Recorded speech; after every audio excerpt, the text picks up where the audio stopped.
guys! Welcome back sa aking YouTube channel. Meron din ba kayo mga defective items or sirang parcel o kaya naman maling items na ipinadala ni seller?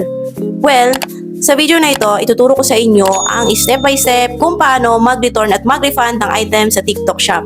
At syempre, kung paano rin maibalik at ma-refund ang perang ipinabayad ninyo. Saktong-sakto nga dahil may refund ako ngayong items at naisip ko rin itong i-share sa inyo dahil marami ang nagtatanong sa akin, lalo ng mga kapitbahay ko, yun yung mga madalas na nakakakita araw-araw ng parcel mo. 'Di ba? Yung mga lalo ng mga kakilala ko, kung paano ko raw na ibabalik or na i-refund ang mga nasirang items na natatanggap ko. So, meron pong tatlong paraan kung paano mag-return ng items. Una ay via drop-off, kung saan ikaw mismo ang pupunta sa pinakamalapit na branch o carrier para personal na i-return ang item mo. Pangalawa naman po ay self-arranged item, kung saan ikaw mismo ang maghahanap ng carrier or kung saan yung mas malapit sa lugar ninyo. And then, doon mo ipapadala ang item, pero medyo complicated nga lang at hindi ko siya masyadong inire-recommend. Then, pangatlo naman po ay ang pinakamadali at pinakamare-recommended ko, which is ang pick up door-to-door. Kasi guys, si rider na po mismo ang pupunta sa bahay ninyo para kunin yung parcel na i-return ninyo. Kaya mas convenient at less hassle talaga. Kung gusto ninyong malaman kung paano ang buong process ng pagre-return at pagre-refund ng items, make sure na panoorin mo ang video hanggang dulo. So without further ado, let's get started.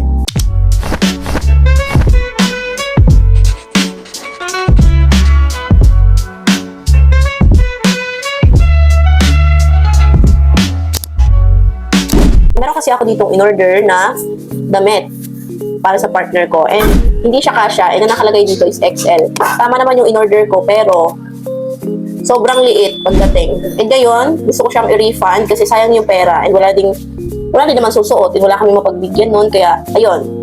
Nag-decided na lang kami na i-refund kay seller itong order namin para hindi naman sayang. So, ayan. Sa pag-refund ng order is, i-click lang natin tong refund.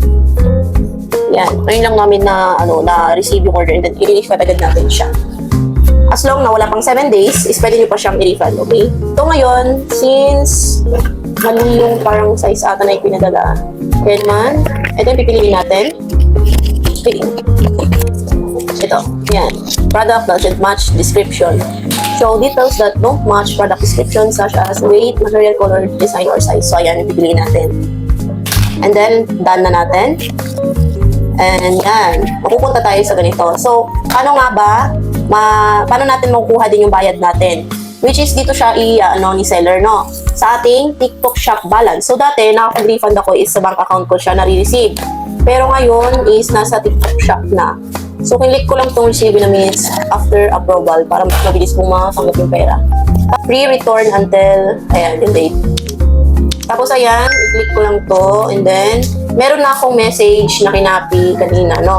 Na ilalagay ko dito. So, kayo na bahalang mag-explain kung yun yung dapat nyo sabihin. Pero, akin, ayan. Tapos, click nyo lang tong picture. Make sure lang na meron kayong proof. Ben, yun yung pansin nyo ako dyan. So, make sure lang na meron kayong proof na video or picture para sa inyo. Para kapag nag-return refund kayo, meron kayong pruweba. Either kung masira ba yung product na binili ninyo, or pag-deliver is merong damage yung product, is pwede nyo pa siyang masaole kay seller. And, ayun.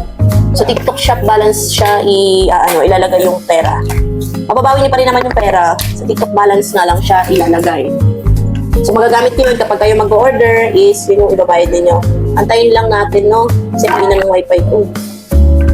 So, kahit sa Shopee is, ganito rin yung gagawin ninyo kahit sa Shopee. Well, ngayon, sumapit siya na magre-refund ako, kaya naman, sinare ko rin siya sa inyo, no? Para alam nyo rin, di ba? Kasi merong mga tao na, halimbawa, na-scam kayo. Na-scam kayo, mabumili kayo ng cellphone. Tapos, yung na-receive nyo ay bato pala. So, pwede nyo siyang i-refund. Okay na to. Yung pagbita. Ayan, you can return your item. TikTok Shop responded. And then, ayan yung makikita ninyo. Confirm, return, details, pick up, free return, arrange for delivery. Ganyan. Pipiliin nyo yung pick up, ha?